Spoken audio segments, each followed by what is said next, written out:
ஒரு ஆம்பளை கேட்டுக்கிட்டு இருக்க, நீ பாட்டு போய்கிட்டு இருக்க. வேலைக்கு எதுக்கு போனா, யாரை கேட்டு போன? யோ, இது என்ன, அது குடும்ப நடத்தமா இல்ல கூத்து நடத்தமா? யாரமா சொல்றேன். இது பாருங்க, கை வைக்கிற வேலையெல்லாம் வச்சுக்காதீங்க. இனிமே மிரட்டுற வேலையெல்லாம் இங்க வேணாம். நீங்க தண்டை சோறுன்னு சொன்னீங்களே, அதனாலதான் வேலைக்கு போனோம். தினமும் நீங்க போடுற சாப்பாட்டுக்கு இந்தாங்க 30 ரூபா வச்சுக்கோங்க. யோ சகல, என்ன அவன் பொண்டாட்டி உன்னை எப்படி அசிங்கப்படுத்திட்டு போகுது, பார்த்துட்டு பேசாம இருக்க? யோ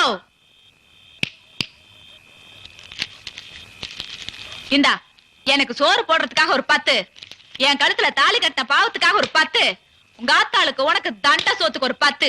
அப்புறம் டபார், இனிமே இந்த அதிகாரம் பண்ற வேலையெல்லாம் என்கிட்ட வேண்டாம். இப்ப நானும் வேலைக்கு போறேன். நான் ஒரு நாளைக்கு ஊட்ட பெருக்கனா, நீ ஒரு நாளைக்கு ஊட்ட பெருக்கு. நான் ஒரு நாளைக்கு சமையல் பண்ணனா, நீ ஒரு நாளைக்கு சமையல் பண்ணு. நான் ஒரு நாளைக்கு துணி துவைச்சனா, நீ ஒரு நாளைக்கு துணி துவைக்கணும். அப்புறம் முக்கியமான ஒரு விஷயம், என் விருப்பம் இல்லாம என்ன நீ தொடவே கூடாது.